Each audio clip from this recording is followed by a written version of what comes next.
Hello, everyone, and welcome back to Perspectives. And on today's episode, we'll be discussing the battle for sports entertainment supremacy and what many in the media are touting the renaissance of pro wrestling.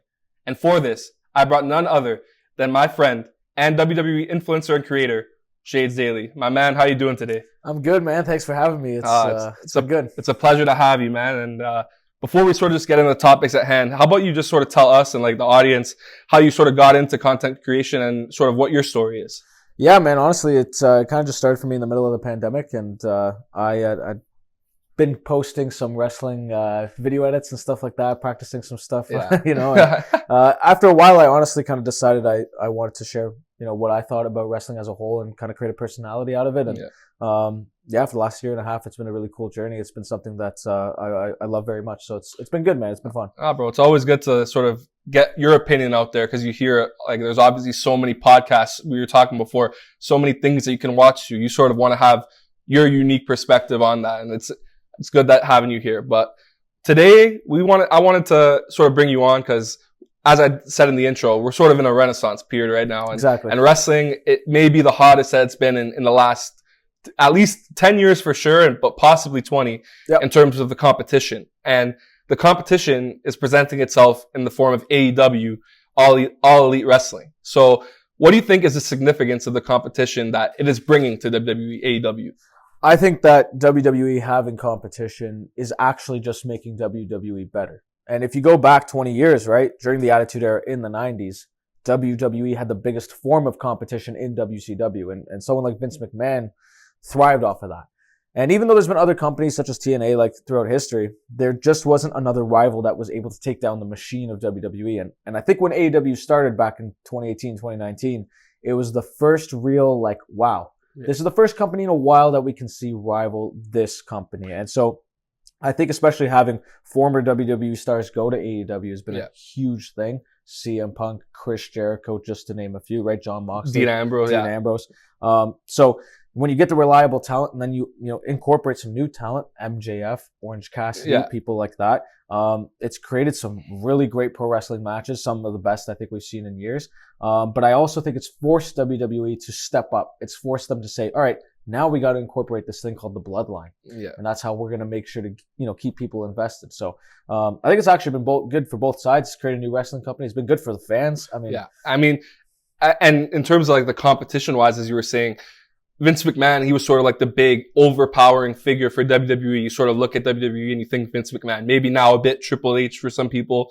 But in AEW, you got somebody as Tony Khan. Yes. And he's sort of, he may not match him in the sort of stature of Vince McMahon. Like, I don't think anybody's ever going to beat that. But monetarily wise, he has a lot of money and he has a lot of sponsorships. So anything you have to say about that? Listen, Tony Khan at the end of the day is a fan. He's been a fan of the business forever. And I think, knowing that his family comes from as much money as it does, he wanted to use something, you wanted to use that money for a passion. And does he own the Jacksonville Jaguars? Is that what it is? He has a big part in it. Or a big stake. I'm not too sure if it's like full ownership, but there's been so many different topics in terms of how Tony Khan has gotten to Jacksonville, and not only with the Jaguars itself, but partnering that with even AEW, and having that facility be used for the wrestling. But I think AEW at the end of the day, and Tony Khan himself has basically said, listen, I want to prove that we can be an actual rival to WWE, not just, in terms of the wrestling, but in terms of the ratings, in terms of the viewership. Like, look, we're going to put on one of the best wrestling shows you can see. And speaking of that, AEW All In just surpassed, I saw the number was around 80,000 people actually in London for that big pay-per-view event. And that was just, speaking towards that's just an amazing number in itself that you could get 80,000 for another wrestling company. Let me just get this article up here because I like to actually get it going on. But you were telling me before how CM Punk sort of had his feud with Jack Perry, and Tony Khan actually released a statement on Collision on Saturday, and it goes as follows. I've been going to wrestling shows for over 30 years. I've been producing them on this network for nearly 4. Never in all that time have I ever felt, until last Sunday, that my security, my safety, my life was in danger at a wrestling show. I don't think anybody should feel that way. I don't think the people I work with should feel that way. And I had to make a very difficult choice today.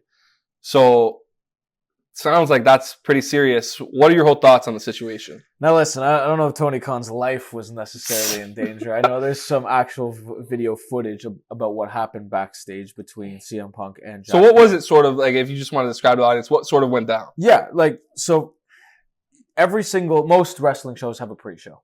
And Jack Perry, or otherwise known as Jungle Boy, had a match on that pre-show. And it involved him going through a windshield of a car, one of the spots in the match. And Jack Perry and CM Punk have had real life issues before. And he had turned to the camera during the match and said, "It's real glass, go cry about it." Something like that. Or to that nature. Mm-hmm. Referring to CM Punk and Jungle Boy, referring to glass. And that's how dumb this is, by the way. It's about glass, going through glass.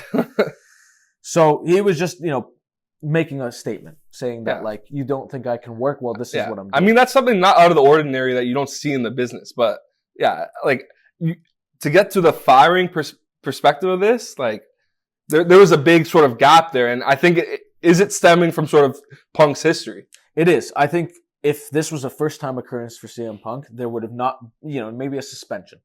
But he's already been suspended. Yeah. Like, at the end of the day, this is an issue that's been going on with CM Punk for over a year now, right? Like, it's been pretty much a year to this month that Punk had the whole Brawl Out situation last year at All Out. And I think we're getting to the point where Tony Khan and AEW needs to start to ask themselves, was it worth it bringing in CM Punk? Because honestly, I don't know if it is. Yes, you've created some big moments. I don't think anybody's ever going to forget the CM Punk versus MJF feud. That is still, I think, one of the best modern day feuds that we were given. It was everywhere. It was everywhere. Everybody loved it. But I do think that, look how much money it's cost you. You literally created AEW Collision for CM Punk, for a place where he's not going to have conflict. Surround him with people that actually like him. And everybody else goes on Dynamite. And now those people have conflict with Punk on Collision. Yeah. 10, 12 episodes later on this new show that you put in $1 billion for, Punk's gone. And this Collision show was already struggling with Punk on it. They were not even getting half the viewers. I mean, just look at the days that it's on. Like, Saturday for a wrestling, it's on Saturdays, correct? Saturdays at 8 p.m. And I honestly think this is a tough time in general. And you're not even, factoring in, come September, come October, football's back, basketball's back. Hockey's back. Yeah. All these other sports that are going to rival this company and are going to take, especially basketball. Saturday night basketball is a big thing. Yeah. Same with hockey. Especially in the United States. And that's sort of, like, I know AEW obviously has like a big reach globally, but United States is sort of like their bread and butter. Like, let's just be honest about it. That's sort of where pro wrestling originated, is around there, North America at least. For sure. Obviously Japan, New Japan, but like, it's very important here. And to have all that competition. And on top of that, it's maybe you're losing one of your best stars now because of it, or he was the one that wanted it there. It's a tricky situation. It's one of those things where, at the end of the day, both WWE and AEW, they're gonna care about American viewership the most. Yes, they do care about how they do globally, but on a week-to-week basis, you do want your American viewership to be the number one priority. And when you think about CM Punk now, you're gonna have to say, was this a waste of time? Because honestly, it feels like it. Yeah, and also going off of sort of Punk and like sort of big returns in the wrestling business, this week's also, may I add, it's just been like a crazy week, like of just news after news after news, like breaking news, like not just like, oh, somebody did something like insignificant, like, oh, Adam Cole, like, he had a baby. No, like that isn't what happened. We got like Punk fired, and on Friday Night SmackDown, the return of John Cena. Yep. Mr. You Can't See Me himself. And we got to see, obviously, this is being recorded the day after Payback. So we got to see him at Payback as a special guest referee in the match between LA Knight and The Miz. So I just want to sort of get you, how you feel about Cena's, like, what, not maybe his final run, but what could be one of his final runs in WWE. Yeah, I think, listen, the biggest reason he's coming back right now, and for an extended period of time, he's going to be back for, 8 weeks to 10 weeks. That's 2 months. And the reason that is because Roman Reigns is not going to be on Friday Night SmackDown, and they need to fill that void. That being said, I think Cena coming back is a huge plus to the WWE, because Cena is a person that's not just going to come back and never wrestle and not do anything. He actually wants to give to it. I would almost describe Cena as the real life superhero. He does so many things, not only within, but outside of the WWE that matter, and that help people. But genuinely, when we talk about Payback and what just happened, I do think that you can move into a John Cena LA Knight feud, or maybe even a John Cena, maybe hopefully one more time AJ Styles feud.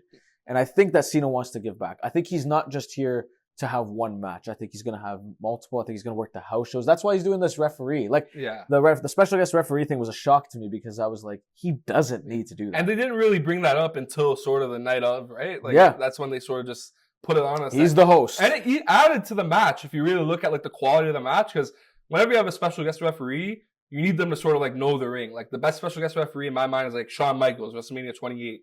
He comes in and it's just Triple H, Undertaker, him, end of an era match. And you have him, he knows where to work around the ring. Just like Cena there. And he's building up LA Knight and The Miz. You can see his facial expressions. Like, and then people online see memes like he took off his shirt to like congratulate for MJF for like no reason. It just seemed like he just took off his shirt. Yeah, no, it's you mentioned Shawn Michaels. I mean, he's talk about a guy that elevates a match with the emotion. Being the special guest referee. And I think, you look back on LA Knight and The Miz from last night. Was it a little too long? Sure. Yeah. But I do think that having someone like John Cena, who's now going to be inserted into SmackDown, without a world title, Roman's not there.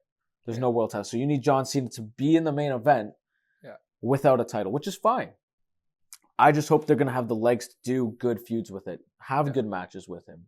I don't want to see Cena in another 6-man tag where he does his 5 moves of doom and it's over, right? We've seen that 100 times. If he's actually going to, if this is legitimately his possible last run, let's see something different. Let's see him have multiple, one-on-one good bouts. Yeah.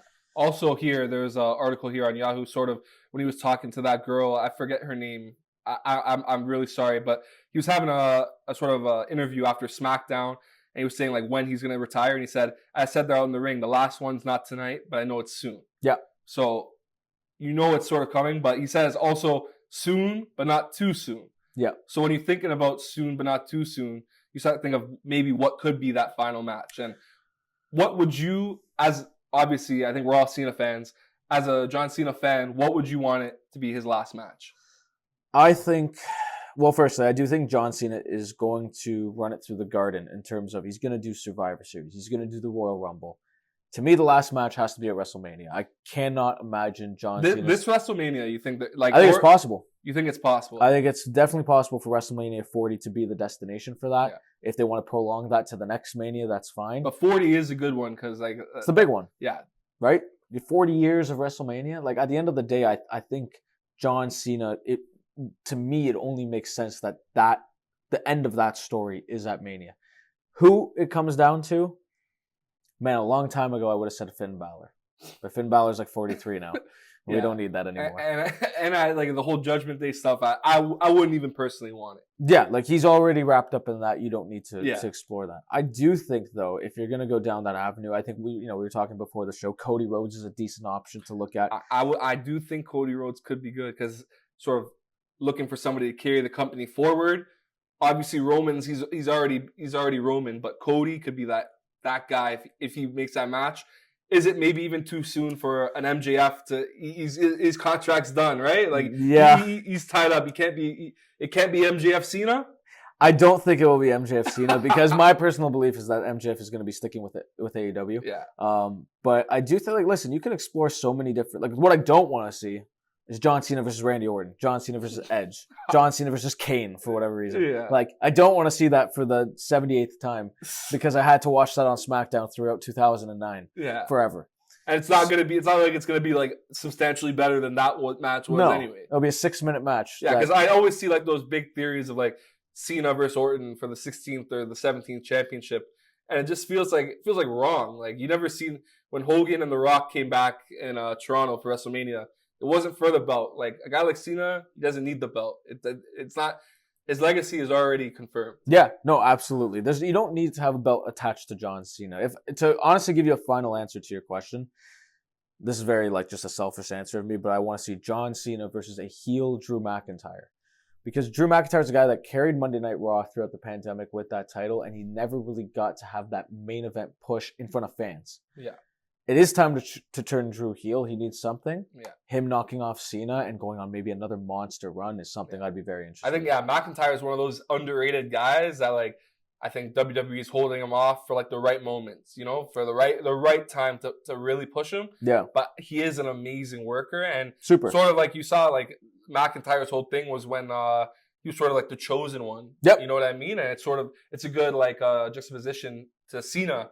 And he was sort of like a guy that wasn't making it and he had to change his persona, just sort of like McIntyre had to do. So exactly, there's definitely a story to be told there, and I don't mind it. Yeah, I just think Drew deserves to have a moment in front of the fans, because again, he won the title and all you know, these accomplishments and all these matches in front of nobody, in front of the Thunderdome. So that's my opinion when it comes down to the last match. Well, yeah. Speaking, we had a lot of talk right now about Punk and Cena, and those are sort of like the old stars of WWE per se, and sort of like obviously still there, but on their way out. But there are also main people in the WWE and AEW universe that are coming up. And you're good. Producer John.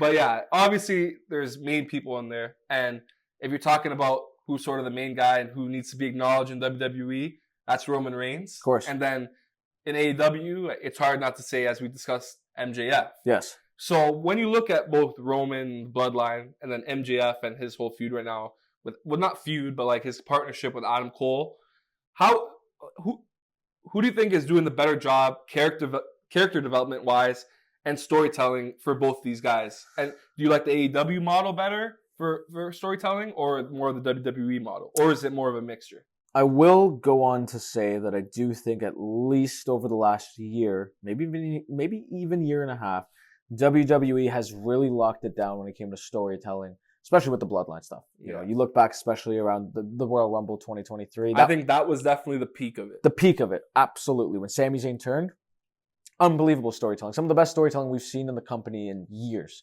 Yeah. I will go on to say that AEW sometimes, if not most of the time, can put on better matches depending on who it is, right? Like some of those wrestling matches, some of the best that I've seen in my life. But not to say that WWE hasn't. And that's my point going on, you know, earlier in this conversation about how it's been good competition for WWE, because even their in-ring work has had to improve. So when you talk about MJF and Roman Reigns, I think that Roman, that entire story has been like protected so carefully throughout the entire 3-year run. The MJF and Adam Cole stuff is more recent. It's only been 2 months, but it's been brilliant. It's been by far like the best thing in AEW this year, I'd go on to say. The only thing about the Roman Reigns Bloodline story is that Roman's not always there. And when Roman's not there, the product does suffer. Yeah. Because you need him to be as good as you want it to be. And even though I do love a guy like a Jimmy, a Jay, and a Solo, I don't think that they've had the amount of like maybe wrestling like reps is the right word, or sure, like just matches, like just in general as like a face guy. Like whenever I think of Jimmy and Jay Uso, they've improved like so much as a tag team, but still I don't feel like them as that main guy. And it takes a bit away when you get Reigns saying, "Acknowledge me, like bow down to me, look at me as this guy." But he has all these people sort of helping him out all the time, and it's like, well, is he really the best? You end up running into a problem that is the interference model in WWE. Of course, like I'm sure many people listening to this, if you are a wrestling fan, you could get very frustrated with the fact that WWE often results to a DQ, or let's have someone interfere and that's how this match ends. And I think it's fine to do that to a certain point. We've gotten to the point now where Roman Reigns matches, most of them end in a Jey Uso interference, a Jimmy Uso interference. Jey Uso super kick, a solo spike, like something like that. Yeah. Paul Heyman, for all I care, right? So I do think that you can't do that all the time. And I honestly think that going forward, you run into the risk of this bloodline story getting stale, because it has been 3 years. Yeah. And I would say that people started to feel this fatigue around Money in the Bank this year. Going into SummerSlam, Roman and Jay was a hot angle, but the match itself, I do feel like under-delivered.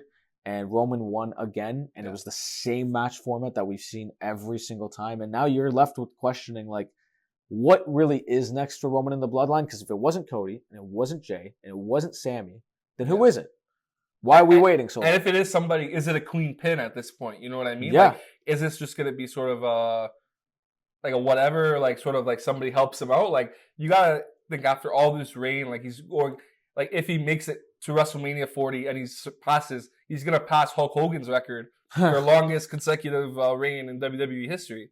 So you got to take these things into consideration. Like this is a big historic moment. So I think WWE is being smart by maybe just laying them off some pay-per-views, but and the main shows, but you can't be doing that for too much longer. So we're gonna find out sooner, hopefully, than later. AEW and WWE, as you guys can see, there's a lot of competition, and it's good for both companies at the moment. So I sort of wanted to segue off here and sort of the free agents and sort of who's coming up and who could possibly be entering each new company. So in your opinion, who are some free agents that WWE could be looking at from AEW, or maybe there's another name out there in Impact or in New Japan, but let's just maybe for now, if there's one guy in AEW that you like. I think I have a name, but I'm going to let you go first. Well, there's two people that come to mind for me. I think the biggest free agent in the next at least 6 months is going to be Will Ospreay. I think there's a good chance.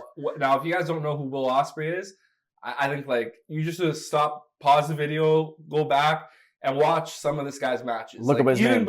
Like AEW is obviously amazing, but like his match, like my friend was showing me his match versus Ricochet. Yep. I don't know, like what do you know what promotion it was? It looked like it was sort of like I want to say at the time that was WCPW. I want to say, or it could have been Rev Pro. No, it was definitely WCPW. Wow, like insane counters, insane moves. They told Will Ospreay, like, he's had conversations with Jericho about this, and he's been told by even doctors, I believe, as well, is that he was, wrestling at a pace that was almost unnatural to the point where they said, if you don't stop the way you're wrestling, you're going to be in a wheelchair by the time you're 30. So he had to, change the way he worked out, change his body type, not wrestle that crazy all the time.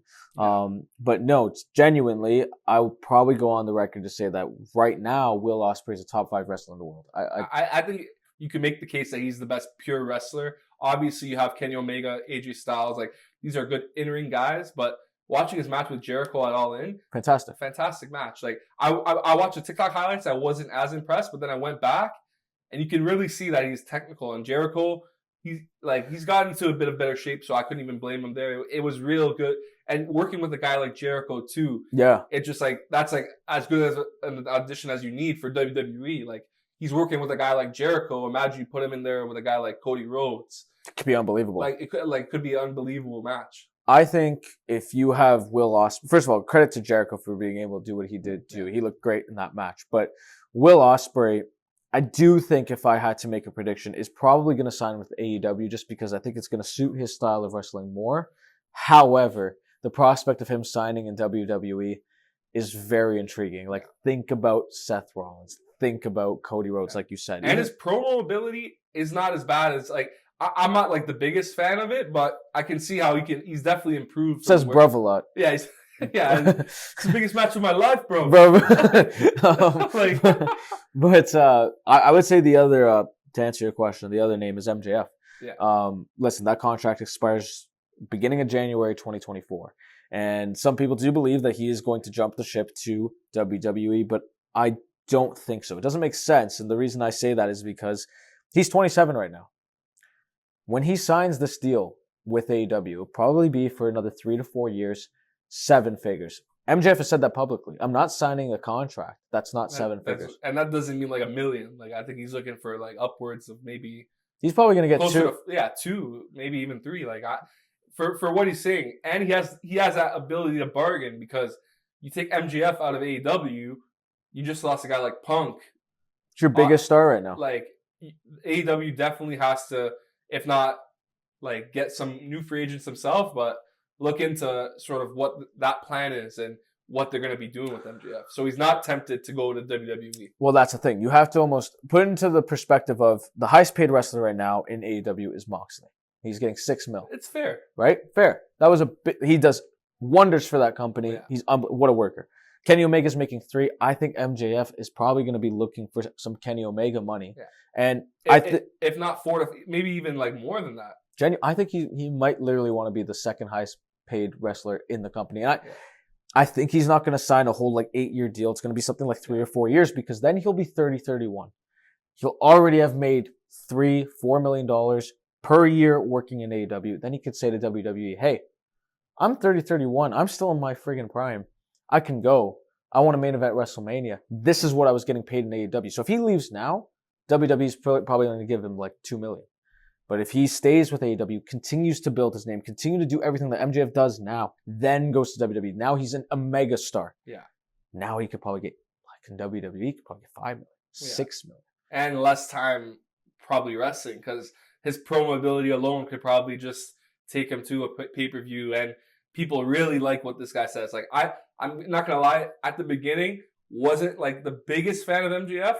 But like as I've seen the product, he is growing on me, and he has sort of like that effect on you that it's like he's an asshole, but he does know what he's doing. He's different. Like the character of MJF is one of the most intriguing character arcs we've ever seen in wrestling, and honestly, in modern, he's different than everything else in today's modern wrestling because he's incorporating it all. Like he's using he's not just going with one story. He's like doing something different every week, like this Adam Cole stuff, like. Where he's not turning on him. He's choosing to take like a longer road. He's looking for like a brother. Like it's cinematic. It's beautiful because I think they tell this story of both guys like wanting to beat each other, but at the same time they can't because they still have this inner love for each other. And I do think that MJF is so good at making you believe something when it's not. Yeah. And honestly making the fan believe, is this real? Is it not real? Are we telling a story? Or are you believing in some backstage drama that, we don't want you to know? I still think to this day, right now, he's my current favorite wrestler in the entire business. Yeah. So he's definitely on the top of that free agent list. It will come 2024? Absolutely. Yeah. If you're signing the contract, you're giving MJF, you're giving him what he wants. Yeah. He's worth it. He's worth every penny of it. They'd be stupid not to sign. Yeah. So sort of going off of that. So we've talked about MJF and obviously all the stuff about Punk, Cena. But in terms of sort of the future of the wrestling landscape and what you sort of see with viewership-wise, we were talking a bit before and like maybe on the phone, we were talking about what SmackDown and Raw is averaging versus what AEW is averaging on their shows on Dynamite and Collision. So in 5 years, maybe like 5 years is maybe a lot of time. Maybe we're going to put it down to 3 years. But let's just say 3 years. In 3 years, who do you think is the main player? And do you think AEW has any chance of surpassing them in the ratings? It'll still be WWE. I think the only brand, and I mean like Dynamite would have to continue to grow to a rate that now you're having even more casual wrestling fans turning into AEW. Yeah, maybe on a week or two they could beat Raw. I don't think there's a chance in hell that they're catching SmackDown. And that's just because WWE is a machine. WWE is the main player, and they have been for years, forever. Like, ever since WCW, they have been the main source of wrestling entertainment. And at the end of the day, it doesn't mean that AEW is bad. And yes, they are an alternative. But I think going forward, you just have, if you're WWE, you have to maintain the new, intriguing, like, factor of your company. Like, WWE wasn't as popular as it is now 4 years ago. WWE's regained that popularity to a certain degree. They've gotten new fans to a degree. Right. So is AEW. But AEW can also lose. Like AEW has lost fans because of this Punk stuff. They've lost fans due to this drama. They don't care about that. That's a bit extreme for the people that are just like canceling the AEW. But I can see how it's like they're just like they want this guy. Like he came up with not came up with the company, but he was their big money signing, you know? Yeah, and honestly, you'll probably have people that just cared about Punk only that stop watching. Because there are those people. Right. They only cared about Punk and they're like, that's who I want to see it, now he's gone. But you also have the people that are like, no, like AEW, we've seen what they're like at their best. And we just want them to continue without Punk and be able to be good. I think when it comes to viewership numbers, Dynamite's still always going to do great. Whether that's cable or streaming. It's Collision and Rampage that are going to suffer tremendously, I think, due to the times, Friday, Saturday. Yeah. Friday at 10 p.m. is horrible. Yeah. And just a Saturday night, 8 p.m., rivaling all of those sports is not going to help. WWE, Monday and Friday has worked for them, especially because Friday, 8 p.m., SmackDown, still the biggest show in the year. And I think in 3 years, it still will be. Again, brother, I want to thank you for coming on. I think we had some great conversation today about AEW and WWE and sort of what the fans' perspective is on all this. So, just want to appreciate you coming on. And you have anything you want to shout out for everybody that's watching? Well, listen, no, thanks for having me on, man. I think it's very important, especially like right now, to talk about wrestling and kind of seeing where it goes and tracking, the popularity of the sport itself. But yeah, listen, if you do a lot of top 10 videos these days, so if you're into that, you can take a quick follow. Yeah, I love it. And you're doing a great job on there. And I actually have a lot of appreciation for what you're doing. So it's great to have you here. If you guys could like, comment, and subscribe, that would do the show a whole lot of good and just help. And thank you guys for watching. And I'm going to see you guys next time. See you later.